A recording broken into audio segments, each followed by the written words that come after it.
Thank you for that, Chris, and good afternoon to all of you. I'm Alex Wood in for Katie Tour, and indeed we are following this breaking news out of the University of North Carolina, where shots have reportedly been fired. Police officials say an armed and dangerous person is on or near that campus, and right now students are being told to shelter in place. Authorities have just released this photo. It came out just moments ago. This is the man they are describing as a person of interest. They do not know his location at this time, but they do describe him as a person of interest. That may be because this has been an ongoing situation for the better part of 2 hours now.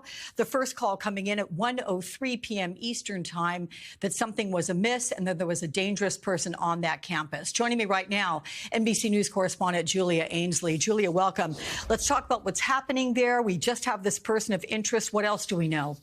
That's right. This is the second week of classes for students at UNC Chapel Hill. This alert went out around 1 o'clock to students and residents in Chapel Hill, telling them to shelter in place. No injuries reported at this time. I need to underline that. But we know that this incident was around the Caudill Labs area on campus, around the Bell Tower area. That area went into immediate lockdown, and they're telling students and residents to remain in place. In fact, around 1 o'clock, they even said stay away from doors and windows.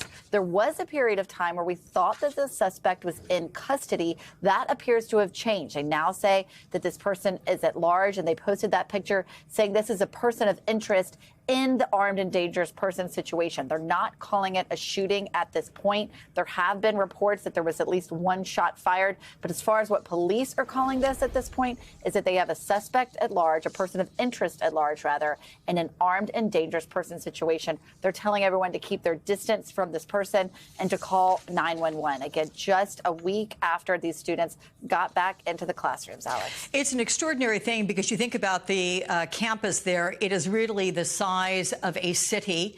In fact, the population on that campus, 19,743 undergraduates, add to that graduate students.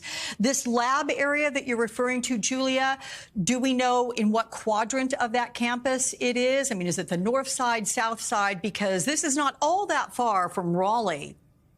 Yeah, that's right. I mean, I'm from Raleigh. I've spent a lot of time in UNC on that campus. This appears to be closer to the south side of campus, but you're right.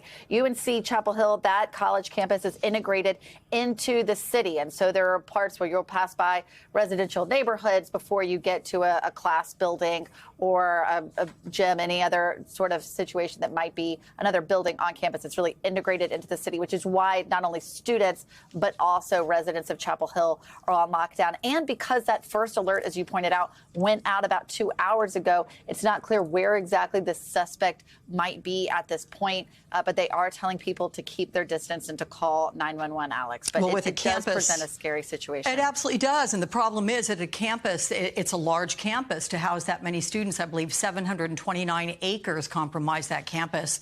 So it's a huge area for police, both those who may be joining from Raleigh and those there at University of North Carolina campus police.